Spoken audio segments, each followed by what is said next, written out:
The man who said no, a story about honesty, identity, and the wealth no bank can hold for the American working man and woman. This one's for you.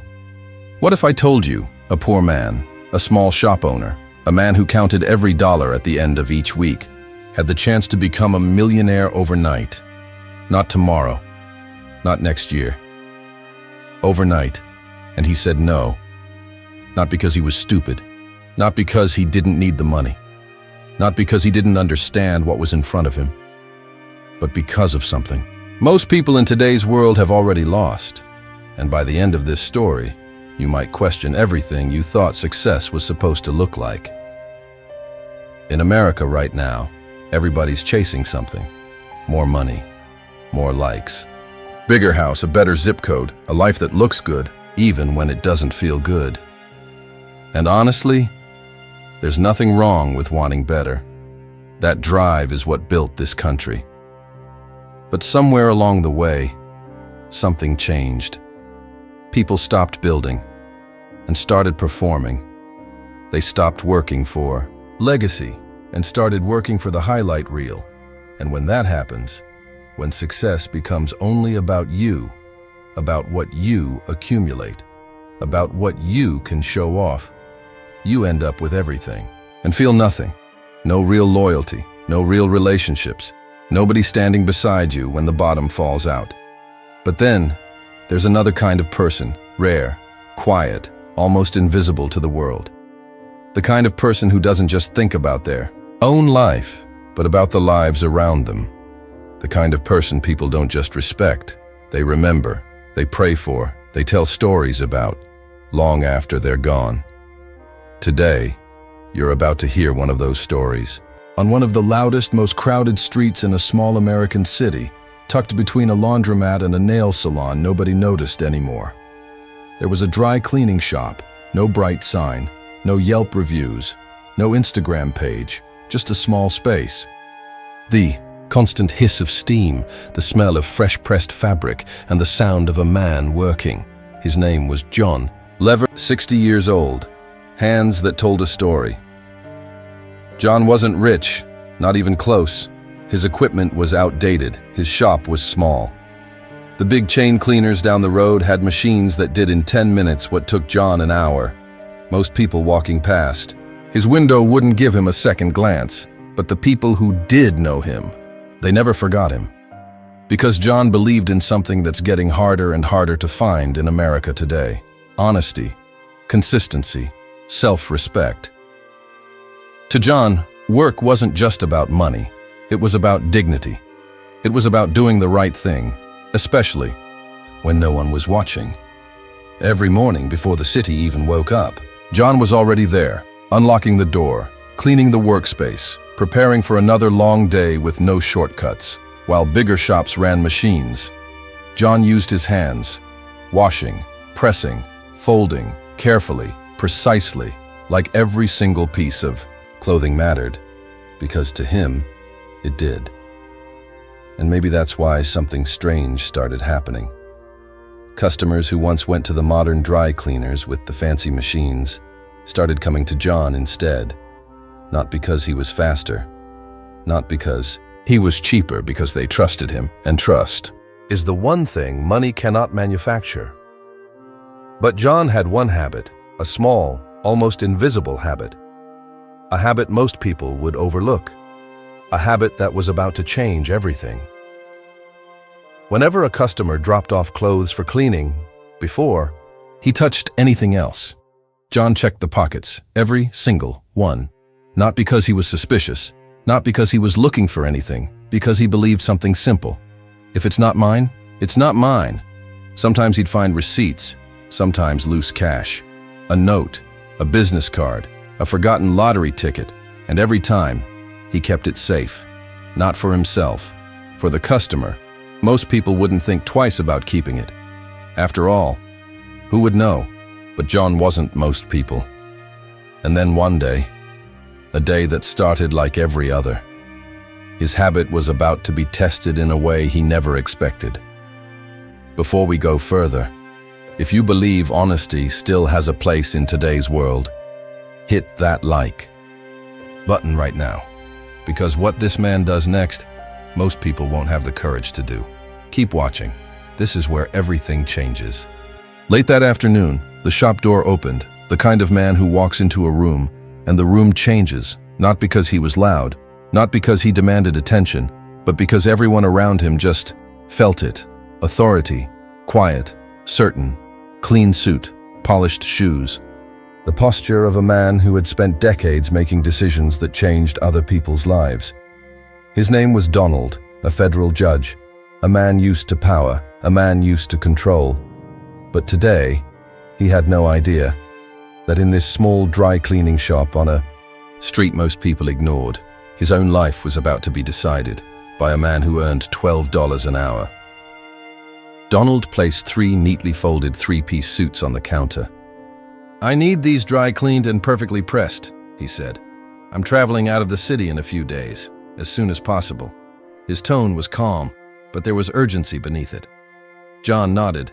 "No problem. 2 days. They'll be ready." Donald gave a brief nod and walked out. Just another customer, or so it seemed. Hours later, the shop grew quiet. The street noise softened. John worked through the clothes, one by one, the way he always did. Then he picked up Donald's suit. Heavy, fabric, expensive material, perfect stitching. This wasn't ordinary clothing. John could feel it immediately.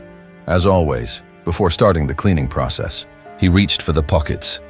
Left pocket, empty. Right pocket, empty. Inner pocket. His fingers paused. Something was there. At first, he thought it might be a receipt, maybe a note.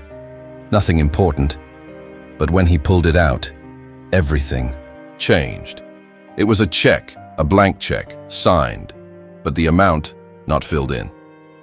John froze. For a second, he didn't even breathe, because he understood immediately what that meant.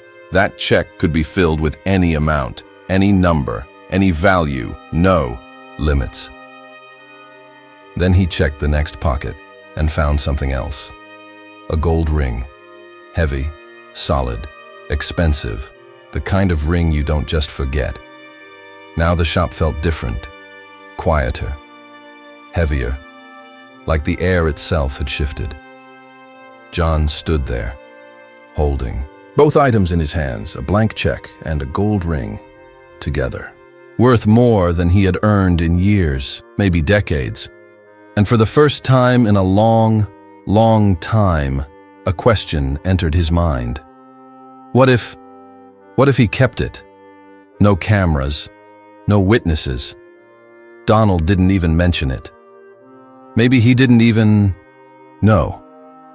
John thought about his son's school fees, the car that needed fixing, the medical bill still sitting on the kitchen counter, unpaid. He thought about what it would feel like, just once, to not worry, to wake up on a Monday morning and not calculate, not count, not wonder if this month would be the month something broke. The check was already signed. He just needed a pen, one number, and everything changes. No cameras, no witnesses. Not even Donald knew what was in that pocket. So who would ever know? He would. And that was enough. John slowly placed both items on the table, sat down, and just stared at them. Minutes passed, but inside his mind, a storm had already begun. Because this wasn't about money anymore. This was about identity. About who he was when no one was watching. Because moments like this don't build character, they reveal it. John closed his eyes, and in that silence, he didn't see money. He didn't see opportunity. He saw something else. He saw his home, his wife, waiting for him, his kids, at the dinner table, laughing, talking, safe. He saw the way they looked at him, like he was their foundation, their constant, their safe place in a world that wasn't always safe. And then one thought became louder than everything else. If I lose that, nothing I gain will ever matter. John opened his eyes. The decision was made, without hesitation. He carefully placed the ring and the check in a safe place, protected, untouched. Not because they were valuable, because they weren't his. Real talk. What would you have done in that moment? Drop a comment below. Be honest. Would you have kept it or returned it? And if you're still watching, subscribe, because the next part is where this story completely flips. Nobody sees this ending coming. 2 days later, the shop door opened again. Donald walked in. Same posture, same composure. But this time, there was something underneath it. A tension, a tightness around his eyes that wasn't there before. John noticed it immediately. Because when you spend your life watching people, you learn to read what they don't say. Your suits are ready, John said calmly, neatly pressed, perfectly folded, exactly as promised. Donald inspected them, satisfied. Everything looked right. Everything felt normal. And then John asked something unexpected. Did you happen to lose anything? The question hung in the air. Donald's expression shifted, confusion first, then curiosity, then a quiet flash of concern. Lose something? He repeated. He paused, scanning his memory. No, he said finally. I don't think so. John stepped forward, calmly, respectfully. When I checked the pockets of your suits, he said quietly, I found something. Donald's full attention locked in. John reached into the safe place where he had kept the items and placed them gently on the counter. First, the gold ring. Then, the blank check. For a long moment, Donald didn't react. He just stared, like his mind needed time to catch up with what his eyes were seeing. Then suddenly, shock. Real, genuine shock. He picked up the ring, turned it slowly in his fingers. Then the check. His check. Signed, unfilled, untouched, exactly as it was. I didn't even know these were missing, he said, almost to himself. His voice carried something new now, not authority, not control, disbelief. This check, Donald said slowly, was for an important deal, a very big one. He shook his head slightly. If I had lost this, he paused. It would have caused serious problems. He looked up at John, not as a shop owner, not as a service provider, as something rare. Donald leaned slightly forward. Be honest with me, he said. If you wanted to, he continued, you could have kept all of this. The room went quiet. You could have sold the ring, written any number on that check, walked away from this life and never looked back. His voice wasn't accusing. It was genuine, almost searching. Why didn't you? That question was heavier than anything that had come before it, because this wasn't about returning lost items anymore. This was about understanding a man. John didn't answer right away. He didn't rush. He didn't perform. He just looked at Donald for a moment. Calm, steady, certain. Then he took a slow breath and began to speak. I could have, John said quietly. No one would have known. And maybe, for a moment, my life would have looked different. He paused. But I would have lost something I can never buy back. Donald waited. I've spent my whole life building something, John continued. Not money, not a business. Something else. My name, my self-respect, my reflection. I've never begged in my life. I've never taken what wasn't mine. I've never had to avoid someone's eyes because of something I did. I earn with these hands, he said. Maybe not much, but enough. Enough to feed my family. Enough to raise my kids with their heads up. Enough to sleep at night without the weight of someone else's pain on my chest. You want to know what waits for me every night? John asked. Donald didn't answer. He just listened. My family. John's eyes softened, not with weakness, with warmth. When I close this shop at the end of the night, and I walk through my front door, they're all there. My wife, my children. They may have already eaten dinner, but they wait for me. They sit back down. They eat again. just to share that moment with me. That's not nothing. That's everything. We sit together. We talk. We laugh. Sometimes so loud the neighbors knock on the wall. A faint smile crossed his face. Our house is small, but our table is full, and I protect that with everything I have. He looked directly at Donald now. If I had kept your money, maybe I'd have gained some comfort, but I would have lost the way my children look at me, the way my wife trusts me, the way I see myself every morning in that mirror. I don't need more. I need enough, and I already have it. Silence. Deep. Heavy. Meaningful. Donald slowly exhaled, like something inside him had just quietly shifted. Because standing there in that small shop, with steam still rising behind him and pressed clothes hanging on the rack, John Lever looked more powerful than any man Donald had ever seen in a courtroom. And Donald was a man who had seen some of the most powerful people in the country. "You don't realize," Donald said quietly, "how rare you are." He straightened, and his tone changed. Not emotional now, decisive. "Let me rebuild this shop," he said firmly. "New equipment, better setup, modern machines. You've earned it." John shook his head gently. "That's not necessary." "Please," Donald said. "Don't refuse this." John looked around his small shop, the worn counter, the old press, the life he had built, without shortcuts. "Your offer means a lot," he said, "truly. But I already have everything I need. No hesitation, no regret." Donald let out a long breath, half surprised, half amazed. Then he made a different decision. He slowly picked up the gold ring, looked at it for a moment, then extended his hand toward John. "Take this." John stepped back slightly. "No, I can't." "You can," Donald interrupted, "and you will." "This isn't payment," Donald said. "It's recognition. Your honesty doesn't have a price. But this ring," he held it forward, "is a reminder. A reminder that people like you still exist in this world. Don't refuse," Donald said softly, "or we might have to argue again."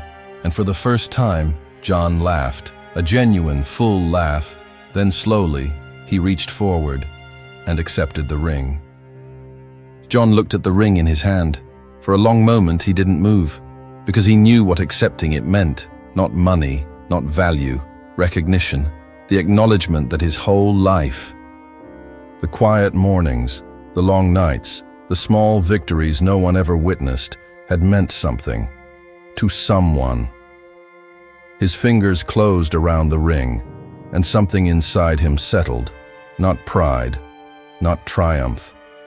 Peace, the kind you cannot buy, the kind you cannot fake, the kind you can only earn, one honest day at a time. Then Donald said one more thing. "Tomorrow night, you and your entire family are coming to my house for dinner." John looked surprised. "I want to see that life you described," Donald continued. "That laughter, that connection. I want my home to feel like yours." And that right there is where everything comes full circle. The man who had everything realized he was missing something, and the man who had very little was already living a rich life, not in money, in meaning, in connection, in love, in peace. In America, we're told success looks a certain way. Big house, new car, right zip code, right tax bracket. But John never got that memo, and somehow he ended up richer than most. Not in his bank account, in his mirror, every single morning. He could look himself in the eye. Can you? Because here's the truth nobody talks about. Money can change your lifestyle, but character defines your life. And at the end of everything, at the end of the long days and the hard weeks and the years that blur together, the only real question is, who were you when no one was watching? If this story hit you, even for just 1 second, share it with someone who needs to hear it today. A friend, a family member, someone going through it. Hit like if you believe character still matters. Comment the word respect if you would have done the same, and subscribe, because every week we bring you stories that don't just entertain you, they change you. The end.